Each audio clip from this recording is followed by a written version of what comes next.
अज़ीज़ नाज़रीन, आज के इस वीडियो में बहुत ही पावरफुल, आसान और बेहतरीन वजीफ़ा या अमल बताएंगे इंशाअल्लाह, जिससे आपका मसला हल हो सकता है और आपकी परेशानी भी दूर हो सकती है।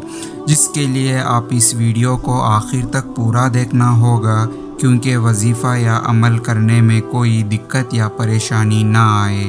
अज़ीज़ नाज़रीन, आज के इस वीडियो की खासियत यह है कि अगर कोई शख्स दुश्मनों की तकलीफ़ों से बचना चाहते हैं तो ख़ास तौर पर उनके लिए बहुत ही पावरफुल, आसान और छोटा सा वजीफ़ा को कसरत और पाबंदी के साथ करें। इंशाअल्लाह अल्लाह की रहम करम से आपको कामयाबी ज़रूर मिलेगी। अमल या वजीफ़ा करने का तरीक़ा यह है कि सबसे पहले 11 मरतबा दुरूद इब्राहिमी पढ़ना है, फिर या हसीबु 70 मरतबा पढ़ना है, फिर उसके बाद 11 मरतबा दुरूद इब्राहिमी पढ़ना है। यानी कि अव्वल और आखिर में 11 मरतबा दुरूद इब्राहिमी पढ़ना है, फिर या हसीबु 70 मरतबा पढ़ना है। और अल्लाह की ज़ात पर भरोसा रख कर इस वजीफ़ा को कसरत और पाबंदी के साथ करें।